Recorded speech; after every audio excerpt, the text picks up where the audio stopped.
Opteriano, building bonds, building future.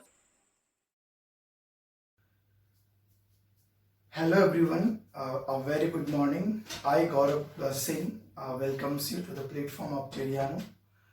Today, as we have already decided that in the part of our polity, so we will study the parts and its distribution, what it really contains, and what are the provisions which is mentioned there, and under which article all that provisions lies.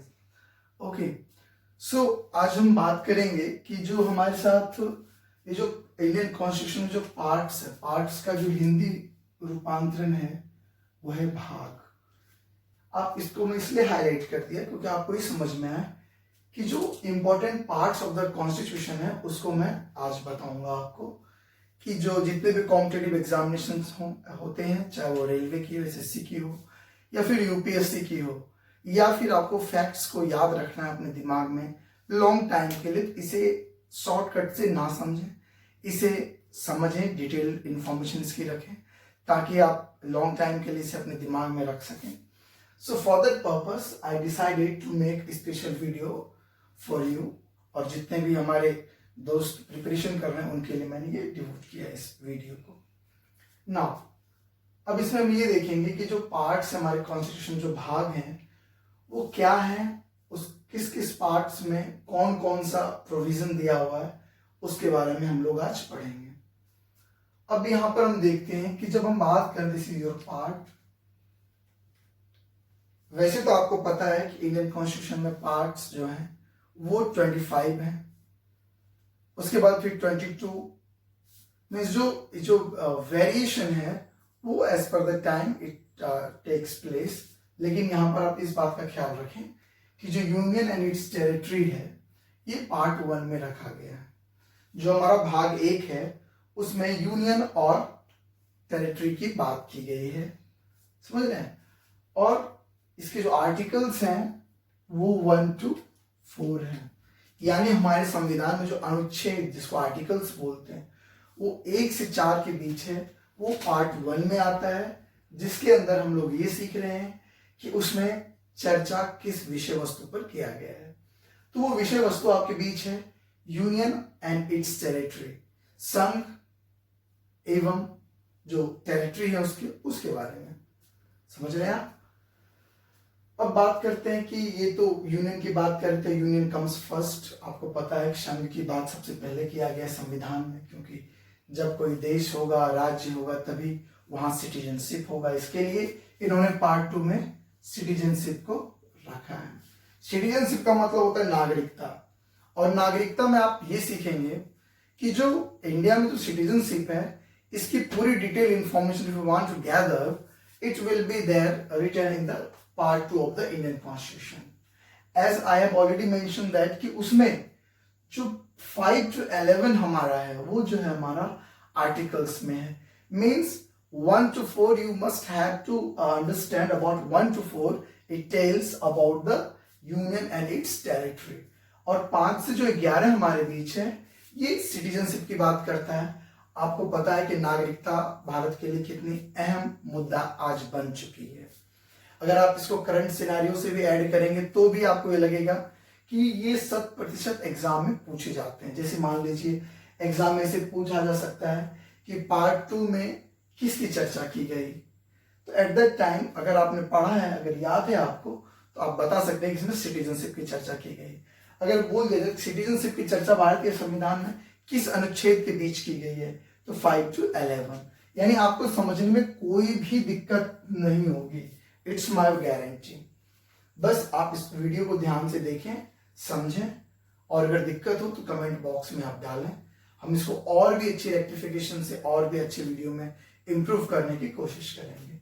Now come, अब citizen आ गया अपनी country में, union बना, citizen आया। अब citizen के पास कुछ rights होने चाहिए।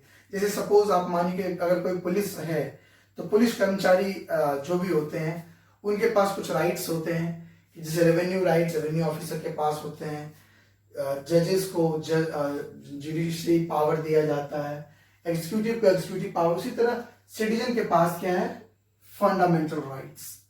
फंडामेंटल राइट्स में हम चर्चा इस बात का करेंगे कि भारत के संविधान का जो पार्ट 3 यानी भाग 3 है वो बताती है कि भारत के मौलिक अधिकार यानी आपका जो सबसे न्यूनतम अधिकार जो सरकार द्वारा सरकार नहीं कह सकते, इसको संविधान द्वारा आपको दी गई है, that is the fundamental rights.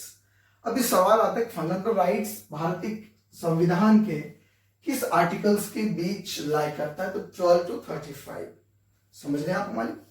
तो आप इस सीरीज को ऐसे याद रख सकते हैं कि जैसे मान लीजिए मैंने इसको ऐसे कर दिया, ठीक है। ये इसमें आप इस तरह से देख सकते हैं कि यूनियन, सिटीजनशिप, फंडामेंटल राइट्स। अब आप फोर्थ कोई पूछे आपसे तो बोलेंगे directive principles of state policy. In Hindi it is known as राज्य के नीति निर्देशक तत्व। इसका मतलब तो डायरेक्टिव प्रिंसिपल मतलब जो डायरेक्शंस दिए जाते हैं वो प्रिंसिपल्स जो है उसके बारे में चर्चा की गई है, किस प्रिंसिपल्स के आधार पर वो काम करता है। और ये जो संविधान के अनुच्छेद 36 से 51 के बीच लाई करता है। अंडरस्टूड। अब हम बात करेंगे 4A का। आपको जैसे पता है कि चीजों में बदलाव लानी होती है तो बहुत सारी अमेंडमेंट की आवश्यकता होती है। उसी तरह से जब यहाँ पर डीपीएसपी था तो लगा क्या कि 36 to 51 के बीच जो है वो डीपीएसपी को उन्होंने मेंशन किया, हमारे जो founding fathers of the constitution जो थे उन्होंने किया। लेकिन 4A का मतलब क्या हो गया कि 4 तो था ही, लेकिन अमेंडमेंट करके हम लोगों ने जो संविधान संशोधन जो हुआ उसमें ये नया जो कंटेंट्स है वो ऐड कर दिए गए, that is fundamental duties and it is kept under the article 51A। Understood. तो आर्टिकल 51A के अंदर इसको रखा गया है। अब बात करते हैं कि जो 4 आर्टिकल जो पार्ट्स हैं, ये 4 parts and 4A fundamental duties.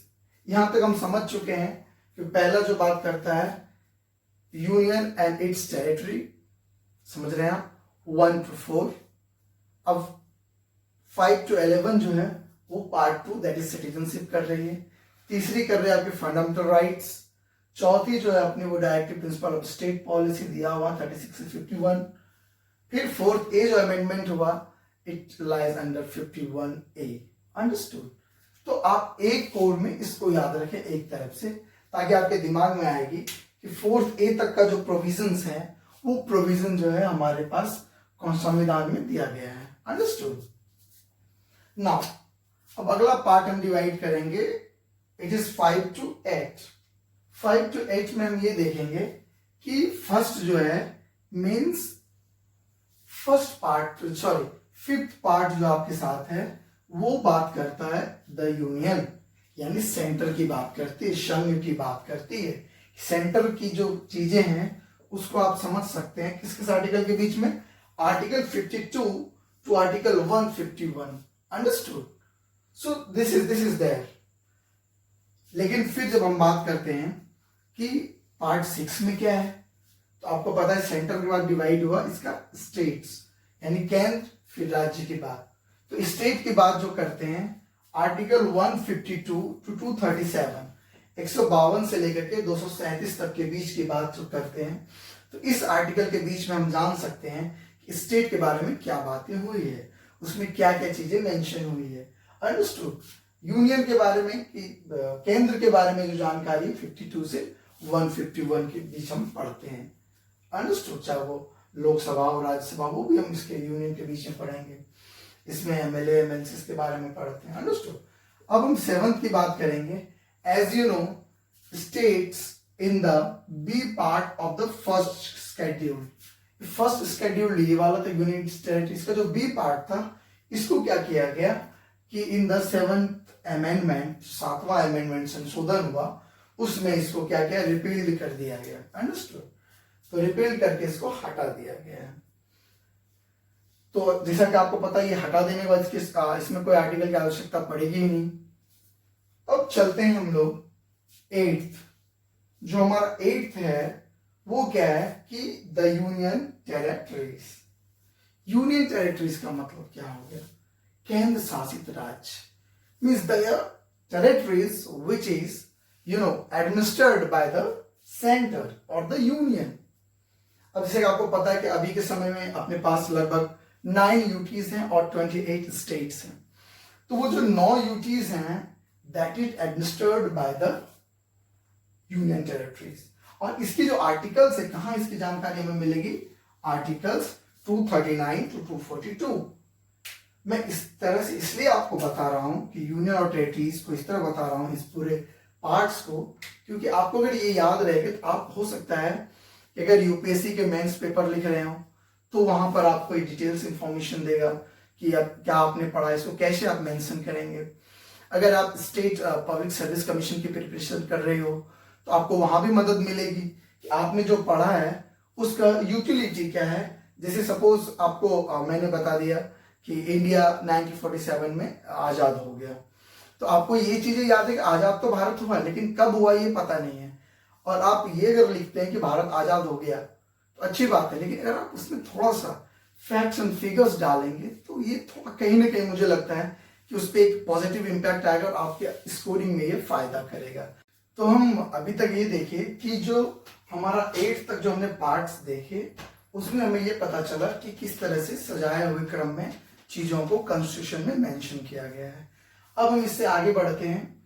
तो जैसे कि आप लोग देख रहे हैं कि जो हमारा पार्ट 9 है, इसमें पार्ट 9 में क्या है कि पंचायत के बारे में बात करता है। पार्ट 9 पंचायत, पंचायती राज इंस्टीट्यूशन के बारे में आपने सुना होगा, पीआरआईज। ये एक एडमिनिस्ट्रेशन की छोटी इकाई होती है जो गांव कस्बों को एक पंचायत से जोड़ती है और वहां का प्रशासनिक व्यवस्था चलता है। तो पंचायत जो है अपने सरकार की जो एक न्यूनतम इकाई है। As we have already studied in the division of powers, उसमें हमने पढ़ा डिसेंट्रलाइजेशन ऑफ द गवर्नमेंट कि जो विकेंद्रीकरण केंद्र सरकार, फिर राज्य सरकार, उसके बाद जिला स्तरीय जो होता है, उसके बाद फिर नीचे आइए ग्राम, पंचायत स्तर का होता है, ग्राम स्तर का होता है। शहर में वही आप म्यूनिसिपैलिटीज के बारे में पढ़े होंगे। ये शहरी निकाय के बारे में बात करते थे म्यूनिसिपैलिटीज, जो आर्टिकल जो पार्ट 9A में है, समझ रहे हैं आप। तो जो पंचायत है वो आर्टिकल पार्ट 9 में है और ये आर्टिकल 234 से 243 ओ मतलब ये हो गया कि जिसका सब पार्ट है उसमें डिवाइड करना। Suppose 234A, 34B, 43A, B, C, D up to जहां तक आपने जेड देखा, जेड के बाद भी इसमें बहुत सारे पॉइंट्स ऐड किए गए। So all that provisions are there. तो पार्ट 9 में क्या है? पंचायत है और ये आर्टिकल 234 से 243 ओ के बीच में है, उसके बीच में इसकी व्याख्या की गई है। अब आर्टिकल 9A क्या बोलता है? The municipalities. म्यूनिसिपैलिटीज आप लोग देखिए, जो शहर से होंगे वो म्यूनिसिपैलिटीज के बारे में जानते होंगे, जो गांव से वो भी अगर पढ़े होंगे अच्छे से पॉलिटी को, तो उन्हें पता होगा कि म्यूनिसिपैलिटीज क्या है, क्योंकि म्यूनिसिपैलिटीज भी जो है एक शहरी निकाय है, इकाई है, यूनिट है, जो वहां की हर एक प्रशासनिक व्यवस्थाओं का ख्याल रखती है।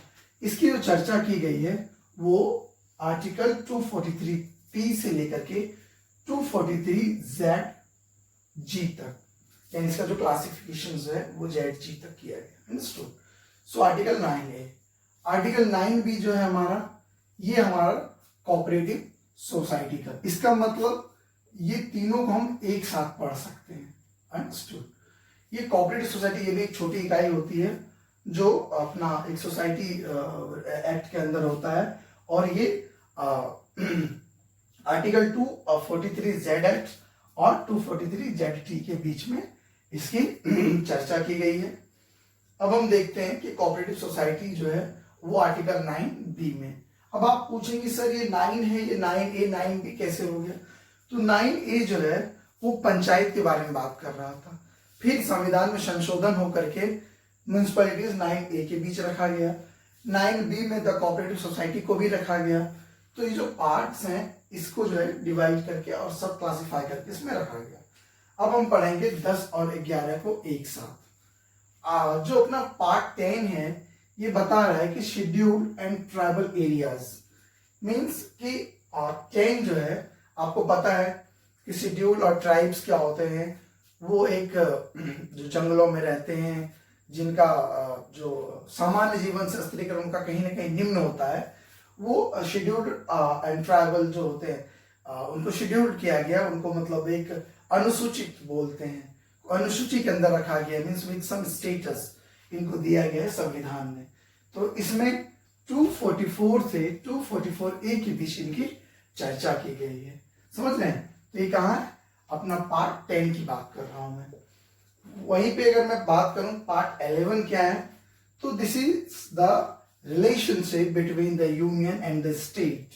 यानी आपको ये पता होना चाहिए कि जो decentralised form of the government है, यहाँ पर जो कार्य का जो विभाजन किया गया, द डिस्ट्रीब्यूशन और अलोकेशन ऑफ द वर्क, वो अलग अलग, सेंटर अपने हिसाब से करती है, स्टेट अपने हिसाब से करती है। अब सेंटर का क्या काम है कि वो सेंट्रल लेवल पे देखती है, और स्टेट जो अपना इंडिविजुअल अपना अपना स्टेट देखती है। आपको मैं पहले ही बता चुका हूं, जैसे मान लो आपकी 28 स्टेट्स हैं, तो ये 28 स्टेट्स और एक यूनियन है, तो एक यूनियन का जो working principle it is quite different than other 28 states, understood. तो इसके लिए क्या है कि इसमें जो है पार्ट 11 में जो है, पार्ट 11 में जो भाग 11 है संविधान के, वो चर्चा करता है यूनियन और स्टेट के बीच का संबंध। और इसकी जो चर्चा की गई हमारे संविधान में, article 245 to article 268, you can see here article 245 to article 263, understood. तो ये था हमारा आर्टिकल पार्ट 11।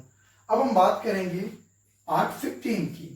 पार्ट 15 में आपको जैसा जानना चाहिए कि जो इलेक्शन के बारे में इसमें बात की गई है, जो इलेक्शन के बारे में बात की गई है कि एक डेमोक्रेटिक गवर्नमेंट को चलाने के लिए, एक जो हमारा लोकतांत्रिक गवर्नमेंट जो है, सरकार जो है, इसको चलाने के लिए, देश को चलाने के लिए आप यहाँ पे free and fair election should be there in any purest democracy of any country. It means किसी भी देश की अगर लोकतांत्रिक व्यवस्था को सुचारू रूप से चलाना है, तो वहां का जो चुनाव प्रक्रिया, that is election procedures, it should be free and fair, no biased approach should be there. So it is independent body in India, EC election commission of India, जो इलेक्शन करवाती है। तो इन सब चीजों के बारे में जो जानकारी हम पाएंगे, इलेक्शन कमीशन क्या है, इसका क्या प्रोविजंस हैं, ये क्यों है, इसका क्या कार्य प्रणाली है, so all that we will study in article 324 to 329A, understood. और इसकी चर्चा जो की गई है वो की गई है पार्ट 15 में, अंडरस्टूड। अगर हम देखें कि अगर 17 के बारे में बात करें, क्योंकि आपने पढ़ा कि 15 में इलेक्शन की बात की गई है, जो 324 टू 329A तक है, अंडरस्टूड। अब बात करते हैं 17 की। जो हमारा पार्ट 17 है, जो 17 है, वो लैंग्वेज के बारे, लैंग्वेज मीन्स भाषा, यानी जहां भी आप जाते हैं हर क्षेत्र का अपना एक भाषा होता है। आपको पता होना चाहिए जो हमारे 8वीं है, 8th शेड्यूल जो हमारी है, उसमें भाषा की चर्चा की गई है, समझ रहे हैं आप। उसमें चर्चा की गई है कि अलग अलग जगहों की जो रीजनल लैंग्वेजेस हैं, किन किन को संविधान द्वारा मान्यता प्राप्त है, अंडरस्टूड। सो लैंग्वेज के बारे में जो जानकारी है वो हमें कौन देता है, आर्टिकल 343 टू आर्टिकल 351, इस दोनों के बीच में इसकी पूरी चर्चा की गई है, और ये जो है पार्ट 17 में आता है। तो हम इस तरह से भी इसे याद रख सकते हैं कि आपने पढ़ा कि 1 से 4B तक पढ़ा, वो एक स्लॉट मैंने बनाया, फिर 5 से लेकर के हमने 8 तक पढ़ाया, उसका अलग स्लॉट मैंने बनाया, 9 से 9B तक अलग स्लॉट बनाया, 10 to 11 मैंने अलग स्लॉट बनाया, 15 to 20 इसके लिए मैंने अलग मीन्स स्लॉट क्यों बनाया, ताकि आपको एक अप्रोच के साथ आप दिमाग में याद रख सकते थे हमने क्या क्या पढ़ा, अंडरस्टूड। और इसे याद रखते, क्योंकि चीजों को मैं रिलेट कर रहा हूं कि इस पार्ट में क्यों रखा है, इसका रीजन क्या है एंड मिशन क्या है, व्हाट इज द विजन। तो इन सब चीजों के बारे में भी हम पढ़ रहे हैं यहाँ पर। ओके, अब लैंग्वेज हो गई। अब आपकी तीसरी आती है इसमें, जो 19 पार्ट 19 है, 19वीं जो भाग है अपना, वो इमरजेंसी प्रोविजंस के बारे में बात करती है। चाहे वो फाइनेंशियल इमरजेंसी हो, समझे, स्टेट इमरजेंसी हो, तो इन सब चीजों के बारे में बात करती है इमरजेंसी प्रोविजंस के बारे में, और इसकी जो चर्चा की गई है आर्टिकल 352 से 360 के बीच में। कभी कभी आप देखते हैं एग्जाम्स में पूछे जाते हैं कि इमरजेंसी प्रोविजंस की चर्चा किस पार्ट्स में किया गया है, in which part of the Indian constitution in emergency provisions are mentioned. So you must have to answer very much easily. 352 to 362 it is the articles and 19 is the part. तो ऐसे में आपको क्या होगा, जब भी आप अटेम्प्ट करने बैठेंगे कोई भी सवाल, तो आप बहुत ही आसानी से उसका जवाब दे पाएंगे। और इससे एक काम और हुआ कि आपको एग्जाम में कम समय में अधिक से अधिक सवालों के जवाब आप दे पाएंगे। This also one kind of techniques through which you can get through the good marks in your paper. Understood? अब बात करते हैं कि जो हमने लास्ट रखी है यहाँ पर, क्योंकि हम पहले बता चुका हूँ it is the important parts. मैंने 22 या 25 की बात की नहीं, मैंने वो बोला वो दिया, लेकिन हमारे examination point of view in terms of knowledge तो हमें ये जानना चाहिए minimum at least you should know up to the part 20। So in part 20 amendment of the constitution, आपको पता है कि संविधान में संशोधन बहुत ही आवश्यक एंड एसेंशियल रोल प्ले करता है, क्योंकि if you want to bring changes in the constitution so you must have to pass the resolution for the amendment of the constitution and it is mention under the article 368 368वीं जो है part articles के अंदर इसकी चर्चा की गई, किसकी, अमेंडमेंट ऑफ द कॉन्स्टिट्यूशन। और इसका पार्ट क्या है, 20, पार्ट 20 इसकी चर्चा की गई है। आपको ये भी पता होना चाहिए कि जो अमेंडमेंट होता है वो किस तरह से होता है, उसका प्रोसेस क्या होता है, इन सभी चीजों के बारे में यहाँ पे दिया जा चुका है। समझ रहे हैं? तो आप इस तरह से याद करें। हमें उम्मीद है कि आप लोग अच्छे से पढ़ रहे हैं, अपनी प्रिपरेशन को टेलिग्राम प्लेटफॉर्म के हेल्प से बूस्ट कर रहे हैं, और हमें उम्मीद है कि सफलता जल्द से जल्द आपके कदमों को चूमेगी। क्यों? क्योंकि प्रयास आपका, मेहनत हमारी, सफलता आपका और खुशियां हमारी। Understood? So this is all about the important parts of the constitution. तो हमने जो जो कॉन्स्टिट्यूशन पढ़े हैं वो एक बार फिर से हम देख लेते हैं कि जो 1, 2, 3, 4 थे उसमें हमने जो पढ़ा वो किस चीज के बारे में बात कर रहा है, 5, 6, 7, 8 किसके बारे में बात कर रहा है, 9 से 10 किसके बारे में बात कर रहा है, 11 से 20 किसके बारे में बात कर रहा है। So all that you have to revise again and again. If you want to take the screenshot of that, so you can also take the screenshot of the board for the revision purpose. आप इसको revise कर सकते हैं screenshot लेकर के। और अगर कोई भी दिक्कत होगी और आप अगर चाहते हैं कि और इस तरह के हम वीडियोस आप तक पहुंचाते रहें, तो don't forget to like, subscribe and share the videos, because जितने लोगों तक पहुंचेगा उतने लोगों को आसानी होगी। आपको पता है कोविड-19 की वजह से लोग घर से बाहर नहीं जा पा रहे हैं, उन्हें उस तरह का माहौल नहीं मिल रहा है जहां वो अपनी प्रिपरेशन कंटिन्यू कर पाए। और specially I am talking about the beginners, जो बिगिनर्स हैं वो यहाँ से शुरू कर सकते हैं। और उम्मीद है कि आप लोगों को वीडियो बिल्कुल पसंद आएगा। और भी अगर किसी और तरह के वीडियोस आपको चाहिए आपके सब्जेक्ट से रिलेटेड, तो कमेंट बॉक्स में लिखें, हम उस पर वीडियो बनाने की कोशिश करेंगे। सो पुनः एक बार मैं आप लोगों को तहे दिल से धन्यवाद कहूंगा। Thank you for joining us. So thank you very much for watching Cheriano. Thank you.